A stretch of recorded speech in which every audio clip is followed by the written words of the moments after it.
purpose of this video is because I've been getting a lot of questions on the comment section, Instagram, Twitter. A lot of you guys have been wondering why I went with a GREDDY Turbo over all of the other competition. Now, before I get into anything, I'm not saying any of the other turbos are bad, because that's definitely not the case.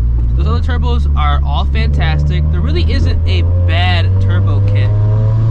There's only so many ways you can create a turbo kit. As long as you have the supporting mods and you guys are treating your engine correctly, you'll be alright. Now, I'm going to be going into detail and explaining why I went with the GREDDY kit, because I have some very personal reasons why I picked it, and I think a lot of you guys can understand. But before I get into that, I need to explain two things. One, I'm shifting every 4,000 because I'm still on the base safety tune.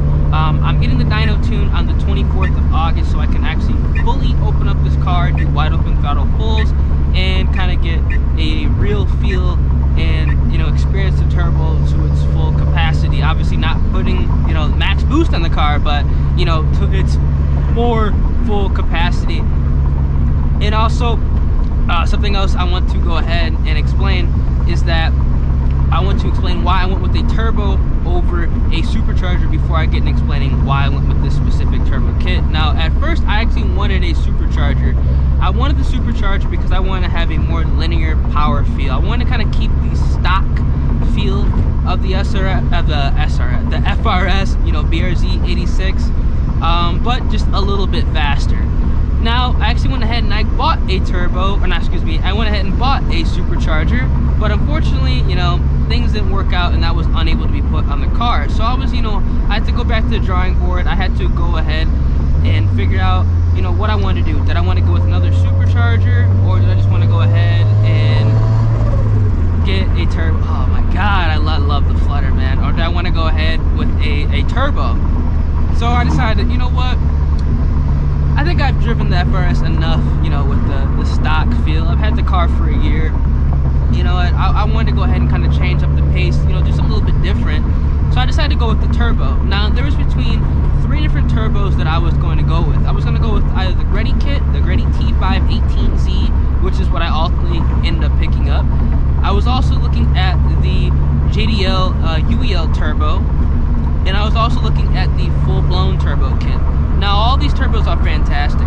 I have a friend with the JDL UEL kit, and I'm going to tell you guys right now, that open dump, oh my God, that sounds incredible. Like, it sounds badass. Now, kind of the funny backstory, the first time I've ever been in a boosted FRS was actually a JDL UEL turbo FRS, and that was actually on my way to go pick up my car from the turbo installation. So I've never been in a turbo car. I've never driven a turbo car. So nothing, like no boost, no nothing. Like that was my first time literally on my way to go pick up mine. So it was kind of funny how that worked out. So I kind of went into this whole process blind, and damn, I mean, that open dump's fucking badass, man. It sounds absolutely incredible.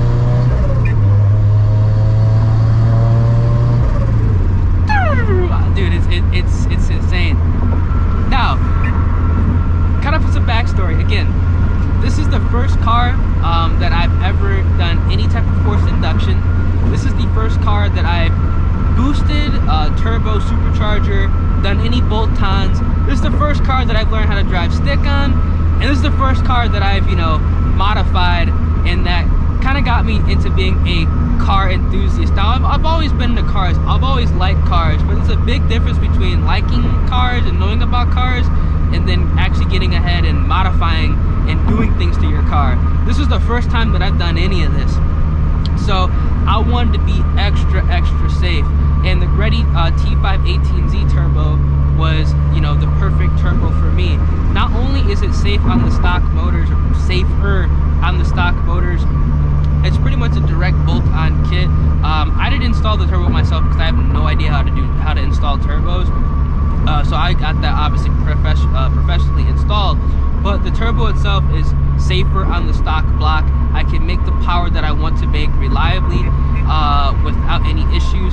And it was just overall just a comfort feeling that, you know, I was going to go with the turbo. It is a smaller turbo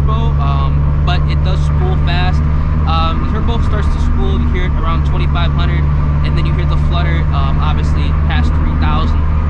So it's a pretty fast spoolie turbo, but it's not on the larger side. Nothing that I could not handle, because I'm gonna be honest with you guys, like, being my first time, you know, driving manual, my first time getting into boosting a car, you know, modifying a car, I didn't want to pretend like I knew what I was doing. Obviously, that's something you shouldn't do, because the last thing I wanted to have happen was, you know, buy a turbo that was just putting out way too much power.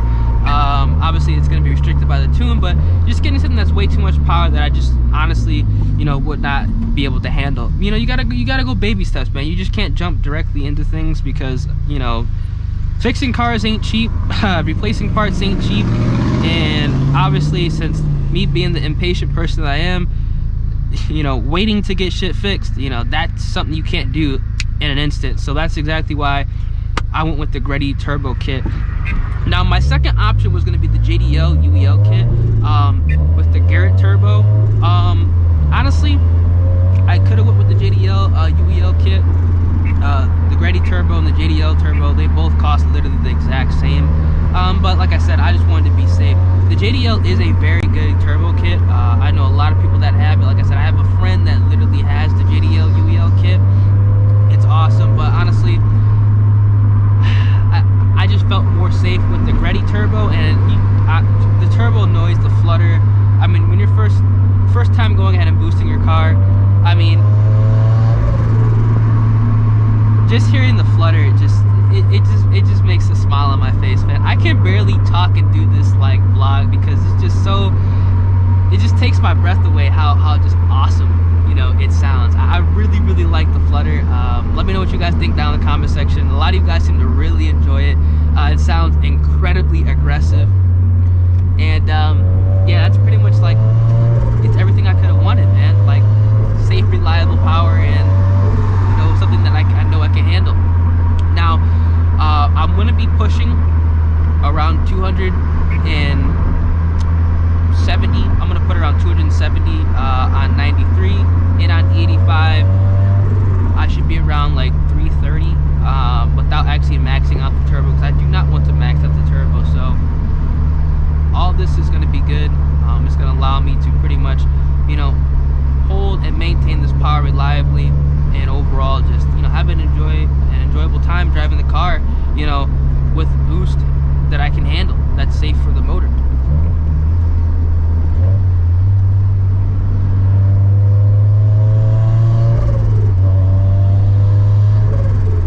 Man, dude, like, you just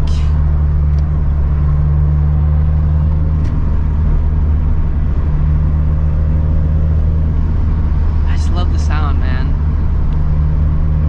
Now, later this week, because you guys can probably tell, I'm going to be getting a P3 integrated vent gauge. I'm also going to be getting a bigger fuel pump. I'm getting a 340, I think it's a milliliter. I have no idea the technical term for it, but all I know it's a 340 fuel pump. I'm getting 700cc injectors, as well as I'm going to be getting a catless front pipe, because I want to go full catless again on the car. So that's all going to be put on the car on Wednesday. So really excited for that. And then, you know, the following week we're going to be tuning the car. I have not decided yet if I'm going to get the flex fuel sensor, because technically I could get the flex fuel sensor, but honestly I kind of want to take the car in baby steps. I kind of want to enjoy the car on 93 first, and then go to flex fuel. I know it's going to cost, you know, a little bit more to do that, because obviously the car would have to be retuned, but realistically I really want to enjoy this car in baby steps. It might sound weird to some people, but I really want to experience the car, you know, each step of the time. And 85 is a different step, because it is a significant power boost. Like, I want to kind of get used to the car on 93. Obviously I could get the flex fuel sensor and then only put 93 in the car, but realistically I know myself, the temptation. That's why there's literally a 4,000 rev limit around the car right now. That temptation to put that E85 to max power is going to be too much, because there's too many E85 tanks around me that honestly I would just be tempted to do it. So I mean, I kind of want to just take my time and just do things at your own pace. I think that's something that you have to have discipline when you're going ahead and going with forced induction. You have to have discipline going to be getting into, and knowing your limits. That's something that I always like to preach, and I'm gonna go ahead and roll my windows up. It's something that I always like to preach, and I think a lot of people can understand, because I don't want to just jump into something and not know what to expect, and just, well, I did that with the turbo. But you guys know what I mean. Since I have the turbo, I don't want to jump in and do a bunch of modifications to it and not know how to handle it, or not know what to expect. So I think I'm gonna wait on E85.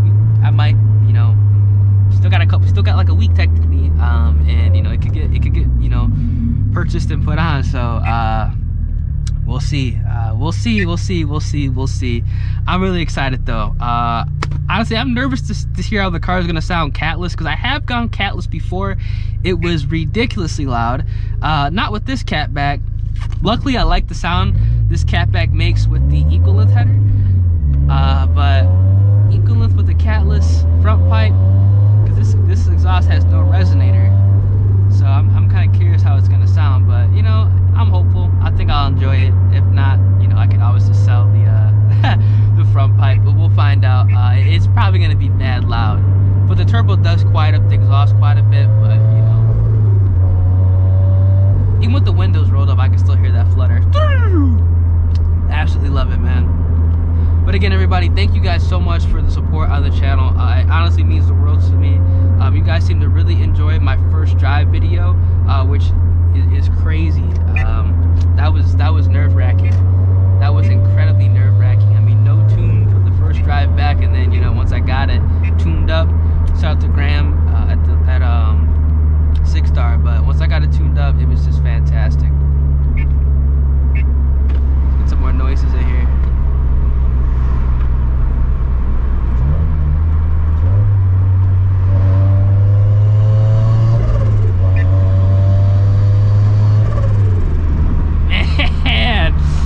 It's just so, I just love it, man. I love it. I love it. I love it. I love it. I love it. I'm gonna say it again. I feel like if you have the ability to turbo an FRS, a BRZ, or an 86, you probably should do it. If you don't have if you have a daily driver, because I don't daily this car.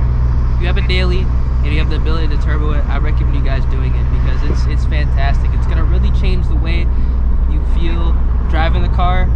It just opens up a whole, you know, new line of potential, and overall it's just incredibly fun. Even on like the 5 PSI I'm on, if that 4K rev limiter, the car is more fun to drive than what it was when I was, you know, banging through the gears, you know, straight beating on an NA. It's just so much fun, bro. It's so much fun. Sometimes, you know, you'll drive over to somebody, or they'll drive up next to you, and you just flutter that turbo, and they're like, yo, what the fuck? It's just, oh, man, I love it, man. I love it. It's so fun. This is something I've always wanted to do with this platform, was just boost it. As soon as I heard and saw my buddy's boosted FRS, my buddy Frank and his white BRZ, damn, I was like, I gotta get that, and we're here. Ooh.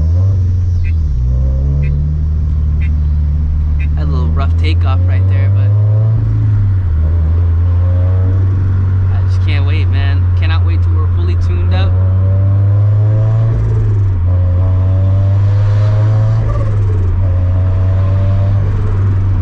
Trying to showcase as much Spoolie Boy noises right now.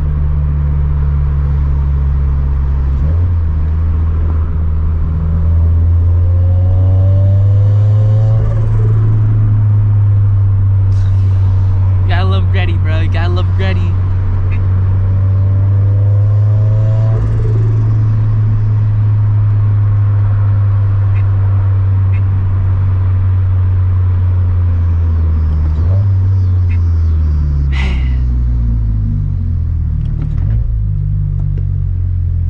This Porsche gonna, I wanna look at the engine.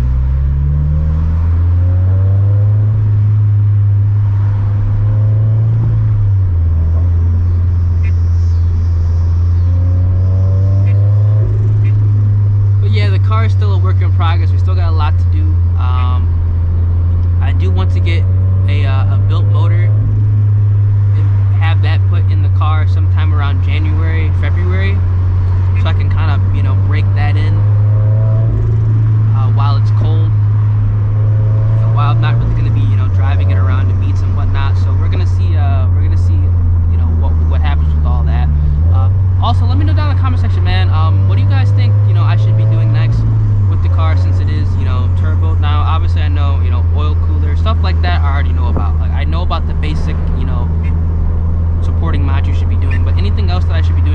maintenance wise, I do got to get an oil change like within the next couple of days. That's something that 100% needs to happen. But what do you guys think, you know, I should be doing? What do you guys think I should expect with the boosted application? Because like I said, this is the first time. This is the first time that I have a boosted car, so I'm kind of new to everything, man. You guys gotta help me out. I'm not gonna pretend like I'm an expert, because I'm not. I'm just enjoying the ride.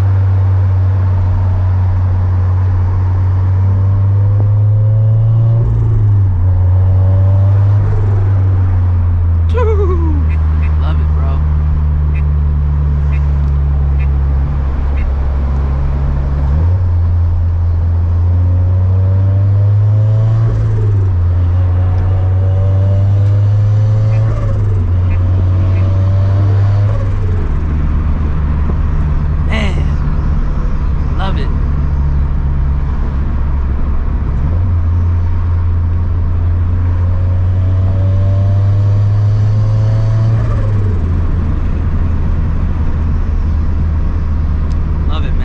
Well, I think I'm gonna end off the video right there. Kind of went ahead, like I said, go ahead and explain why I went with a GREDDY Turbo over the competition. Just wanted to be safe, wanted to have some fun, and wanted something that was reliable. Obviously, down the line, you know, you might go with the bigger turbo with a built motor. Might just get the built motor and then just put this on and then see how everything pans out. Like I said, this is the first time I've ever gone with anything to do with forced induction, so you know, I want to be, you know, safe than sorry.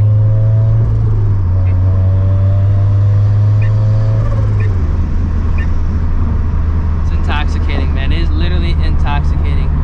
Hope you guys did enjoy, and make sure you guys absolutely smash the button on the video, subscribe to the channel, and also turn on those post notifications, y'all, so you guys can stay up to date. We got a lot of content to make, a lot of content coming, and you guys definitely want to be along for the ride. So it's been your boy Redline POV, and I'm gonna catch you guys. Oh, hold up, we gotta get a tunnel blast first.